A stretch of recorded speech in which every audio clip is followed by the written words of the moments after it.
민통당의 총선 패배 이후에 별의별 말이 난무하고 있습니다. 자, 그런데 지금 민통당의 이 원내대표 출마한다라는 권영세는 정부 여당에 무조건 반대한다라는 전략 때문에 야당 심판인 선거가 됐다라는 지적도 있다, 이렇게 말을 하니 맞는 말이다. 앞으로는 장외투쟁을 최소화하겠다. 국회 법 관행에 따라 여당과 협조할 것은 하고 협조가 되지 않으면 우리 생각을 분명히 제시해야 된다. 근데 당신들 생각을 분명히 제시했는데 그것도 깔아뭉개버리면, 여태까지 민주당이나 문재인이 이번에 총선에 이기기 전에도 미통당의 전신인 한국당의 제안을 수용한 게 있습니까?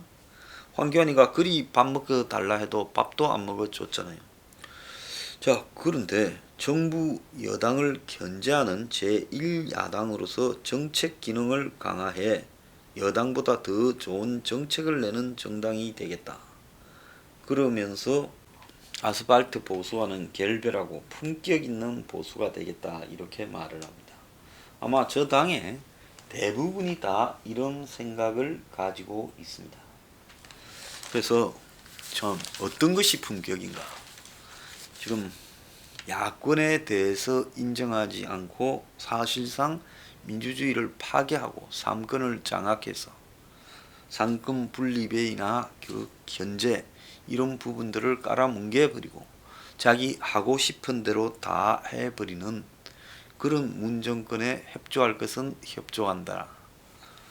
자, 그래서 이런 지금 품격 있는 보수로 가겠다. 자, 데모 안 하고 아스팔트 안 가면 품격이 생깁니까?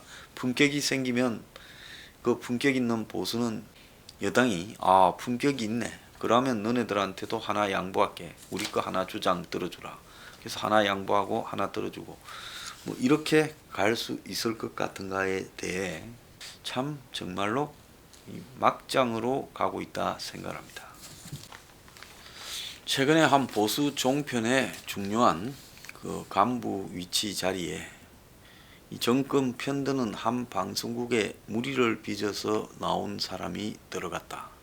그래서 그 방송이 이제 코가 끼어 있는 그 보수 종편에 아주 그냥 낙하산으로 내려가서 좌파적 감시를 하면서 그 보수 정편의 성격을 바꾸겠다.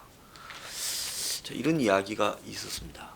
자, 그래서 이런 것들을 다 고려하면 이제 이 미통당은 자신들이 이기기 위해서 뭔가를, 지금까지 뭐가 문제였는지를 정확하게 평가하고, 그래서 정말 이기기 위한 방향으로 가기보다는 그야말로 여건이 만들어 놓은 너네들은 이래서 안 된다라는 비판, 그거는 한마디로 이 야권을 그냥 오랫동안 너네들은 찌그러져 그대로 있으라고 하는 비판입니다. 그 비판의 안에, 틀 안에 들어가서 그 비판에 따라서 지금 처신하겠다라는 걸 지금 스스로 이렇게 공약하고 약속하고 있다, 이렇게 봐야 됩니다. 그러니까 한마디로 이제는 협조하는 야당이 되겠다. 자, 이쯤 되면 이제 이걸 뭐라고 부릅니까? 그야말로 그냥 준여당 내지는 그냥 통제되는 야당의 이 굴레로 들어가기를 자처했다라고 볼 수 있습니다. 지금 미통당 내부에 다음 대선에 이대로 자기들이 이길 거라고 생각하는 사람 하나도 없을 겁니다. 그동안에 보수 쪽에 전설처럼 내려오는 하나의 믿음이 문 정권을 하는 걸 보니 너무 다 개판이다. 경제도 개판이고 안보도 개판이고 부패도 많고 사람 쓰는 것도 개판이고 사회개혁도 못하고, 그러니까 이 정권은 저절로 무너져서 쫓겨날 것이다. 자, 이것이 보수의 이때까지의 신념이었어요. 자, 그런데 2018년에 지방선거 때는 완전 참패했습니다. 사상 유례 없는 참패를 했는데 이건 아니야. 북한하고의 지금 싱가포르 미북 정상회담 때문이야. 자, 그러면서 지방선거니까 그렇겠지 부터 여러가지 핑계로 또 듣고, 또다시 또 그 믿음을 총선에다가 연루했어요. 자, 총선에서 또 깨졌습니다. 이거 믿을 수 없어. 이거는 부정선거일 거야. 자, 부정선거가 있을 수도 있었다 봅니다. 하지만은 과연 이길 수는 있었는가에 대해서는 그건 처음부터 지는 선거였고 얼마나 지느냐라는 문제가 관건이었죠. 물론 중간에 이길 찬스도 있었지만은 그 찬스도 스스로 놓쳤습니다. 순식간에 승부를 내다봐야 당했지요. 자, 그러니까 현실이 안 믿깁니다. 그러니까 부정선거로 가자라고 지금 다 그 대열이 지금 광풍이 되어서 휩쓸고 있어요. 자, 그건 밖에는 그렇고 정 당사자들은 부정선거라는 말을 갖다가 하고 싶어 하지도 않습니다. 왜? 그러다가 저 여당에 찍힌다. 우리는 이제 증거는 증거다. 그래서 우리가 질만 했고 증거를 인정하고 이제 여당과 어떻게 당분간 공존해서 시끄럽지 않게 가는 게 최상이다. 앞으로 한 1년 반은 기자. 이제 이런 쪽으로 방향을 정한 겁니다. 자, 그래서 오늘 이제 이 5월 7일입니까? 내일 5월 8일 날 이제 원내대표를 뽑아서 그 원내대표가 김종인 비대위를 임기를 연장해서 한 1년 이상 보장해 주면서 권한을 많이 보장해 줘서 가느냐 아니면 원천 무효하느냐가 정해질 건데요. 이제 지고 나서 이런저런 이야기가 있습니다. 뭐 투사들이 있었는데 그런 투사들을 제대로 활용하지 못해서 선거를 놓쳤다. 이런 이야기도 나와요. 자, 제가 이 정치판에 모르는 사람이 누가 있습니까? 투사요? 기회주의자들이죠. 아니면 기득권의 앞잡이들이죠. 미통당에는 근본적으로 투사가 하나도 없습니다. 제가 미통당에 투사라는 사람들 다 잘 압니다. 근데 그 사람들이 투사요? 대외적으로 투사라고 할 때 저는 속으로 참 당신들이 얼마나 더 겪어보고 이 진실을 알 것이냐라고 이야기를 하고 싶습니다.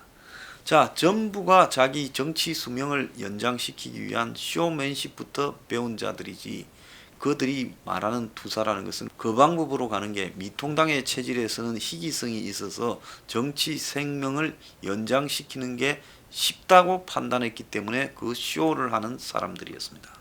아니면 지금 시청 앞에 태극기 세력의 열기를 올라타서 당시의 정치적 입지를 늘려보려고 꼼수를 부렸던 사람들이에요. 자, 그래서 저 당은 기본적으로 붙어먹는 쪽으로 가도 이제 누가 왜 붙어먹냐라고 말도 못할 겁니다. 근데 저 당이 붙어먹을 수나 있겠느냐라고 생각하는 사람도 있어요. 자, 한때는 문재인이가 의용단체들을 동원해서 100만 국민 발안 개헌을 하니 어쩌니 했지만은 총선에 대성하니까 5월 8일까지 표결을 해야 될 원포인트 개헌, 그러니까 100만 명 국민 개헌 발안 제도도 할 의욕이 없이 안 하겠다고 합니다. 자기들도. 미통당이 안 하겠다니 우리도 안 한다. 그러면 그거를 갖다가 이 들이밀어서 선거 전에 흔들었던 이유는 정세균이의 문재인이 개헌을 갖다가 용인했다. 자, 정확하게 어떤 방향으로 한 말을 하겠다라고는 안 했지만 문재인이 개헌을 용인했다라고 하니까 미통당의 기회주의자들은 그것이 이원집정부제 개헌이라고 인식을 하고 황교안이 좋다고 총선 승리에도 개헌하겠다 했습니다. 자, 그 말을 할 때 황교안은 총선 승리는 아무런 관심이 없었고 붙어먹는 개헌에 제가 이렇게 앞장서고 있습니다라고 문한테 점수 달라고 한 거죠. 아니면 문한테 뭔가 거래할 문제가 필요했을 것이기 때문에 그렇게 했을 겁니다. 자, 그러면서 문하고 둘이 좀 만나자 했어요. 문이 안 만나줬는데 그런데 김무성이가 나서가지고 개헌을 갖다가 이제 발의하겠다고 기자회견까지 했습니다. 그러고는 미통당에서 23명이나 찬성을 했어요. 자, 그러면 이게 뭐냐는 겁니다. 이게 실체가 뭐냐. 그때 개헌에 발의했던 사람 하나는 이번에 또 원내대표 후보로 나와 있습니다. 자, 그러면 결국 문재인은 이제 너하고 나나 먹는 이원 집정부제 개헌은 안 한다. 그래서 이번에 100만 개헌 발안이고 뭐고 다 그다 들여. 그리고 이제 21대 국회에서 이제 선거법 위반 혐의로 몇 명 집어넣고 그리고 옷 뺏기고 나서 다시 보궐선거해서 차지하면 우리가 거의 다 가져가지 않겠냐. 그러면 다시 또 우리 쪽의 숫자가 더 늘어날 거다. 그럼 얼추 200에 가까이 될 거니까 저쪽에 몇 놈만 급조서 빼면 견이 우리 마음대로 된다. 그래서 4년 중임제 개헌을 하고 더 나아가서 이 사회주의적 요소를 넣는 개헌을 하고 지방 분권 개헌을 하고 내 마음대로 개헌하지 너네들과 나눠먹는 개헌은 하지 않겠다는 거예요. 근데 문재인은 압니다. 미통당은 나눠먹는 개헌만 하면 간과 쓸개라도 빼줄 인간들이라는 거예요. 당의 당론으로 결정해놓고 자기 보고 그거 하자고 떼쓰고 있다는 거예요.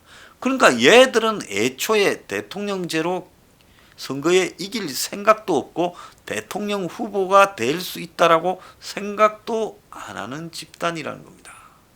자, 그래서 지금 저 미통당이 앞으로 최종적으로 도달할 길은 지금 문재인이 한국형 뉴딜이다 뭐다 하지만은 저 정권의 수준으로는 이 코로나 위기 세계적 차원의 유례 없는 한 번도 겪어보지 못한 새로운 위기 앞에서 이들은 당장 뭘 해야 될지를 모를 거라고 봅니다. 지금 오늘 아침에 보면 은행에서 어제 제가 언급한 소상공인 대출이 지금 바닥나서 돈을 빌려주지 못한다. 한 달 동안 올스톱 되었다라는 게 크게 났습니다. 12조 정도면 소상공인 대출 될 거라 했는데 부랴부랴 16조를 이렇게 편성했지만은 실제 들어온 돈이 17조 9천억입니다. 그러니까 온 기간을 다 동원하고도 지금 2조 3천억을 심사를 못했고 이미 심사되어서 넘어간 돈도 돈이 고갈되어서 지금 끝나버렸어요. 그래서 이제 또다시 한다 해도 이자가 3, 4%로 올라간다는 겁니다. 자, 이거 하나도요 해결 못합니다. 말을 할 때 문재인이 뭐라 했습니까? 180조의 금융 지원을 하겠다. 그래서 그 중에서 이 108조 60%를 갖다가 그야말로 보정을 지원해서 그러니까 10조 8천억 정도면 이걸 108조로 부풀려서 보정 지원을 할 수 있다.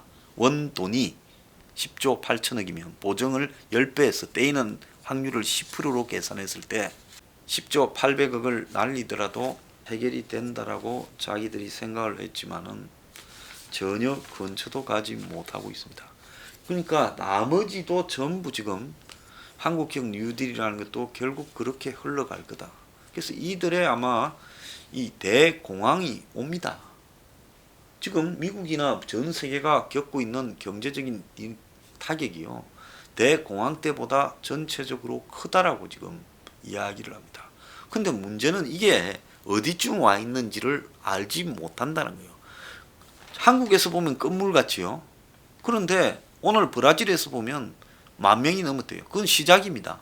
미국도 지금 중간은 지나갔다 하지만은 또 6월 1일부터 하루에 3,000명씩 죽는다. 이대로 가면 이런 이야기까지 나오고 있습니다. 영국도 3만 명 이상 죽었어요. 미국은 7만 명 이상이 죽었습니다. 자, 이런 상황에서 2차 또 이 코로나의 물결이 닥치고 자, 이 과정에서 이 상황이 상당히 오래 갈 거다. 그렇게 본다면 제가 볼 때 아마 이 상황을 극복하기 위한 슬기로운 국제적 협조라는 것은 없을 겁니다. 지금 미국이 중국을 이 기회에 완전히 그냥 끝을 내겠다고 둘이 지금 붙고 있지 않습니까? 그러니까 국제적 공존이 국제기구도 다 무력화될 거라는 겁니다. 자, 이 속에서 결국은 이 혼란으로 빠져들어갈 건데 이 혼란에서 문 정권이 이성적 판단을 할 가능성은 거의 없기 때문에 지금까지 보면 이런 위기에서 문 정권이 이 임기 응변으로 그리고 테크닉으로 때울 수 있는 부분은 있었어요. 그렇지만은 이것이 본질적인 위기로 진입될 때 테크닉이나 임기 응변으로는 도저히 안 될 거라고 보입니다. 이 상황의 본질에 대한 이해가 떨어진다고 봐요. 자, 그렇다면 문 정권은 어떻게 되겠습니까? 나중에 경제적인 문제는 터지는 게 문제예요. 어느 정도까지는 덮어지지만 이게 심해지면 터질 수밖에 없는 상황이 와요. 지금 당장 소상공인한테 대출해 준다는 것도 딱 턱에 부딪히면서 어제 5월 6일부터 이제 대출이 중단돼 버렸습니다. 터진 거예요. 그러니까 이런 식으로 터질 수밖에 없다. 그때 이제 미통당 끌어들여서 같이 뭐 경제 위기를 극복하기 위해서 거국 내각을 하자. 이래 가지고 이제 둘러리 세우겠죠. 그래서 미통당의 지금 말로는 문 정권이 경제적으로 사고친 부분에 둘러리 세우면서 그러면서 이제 미통당에도 일부를 갖다가 떼주면 그거 고마워하면서 그 속에 말려 들어갈 것이다. 자, 이것이 지금 제가 보는 미통당의 다음 대선까지의 말로고요. 그렇게 어울려서 가게 되면 결국은 같이 지금 책임을 뒤집어 쓴다는 거죠. 경제 붕괴에 대한 책임을요. 그래서 이제 이 정당은 기득권 정당으로서 결국 문 정권의 둘러리를 서면서 끝나갈 것이다. 저는 그렇게 미통당의 장래를 예측합니다.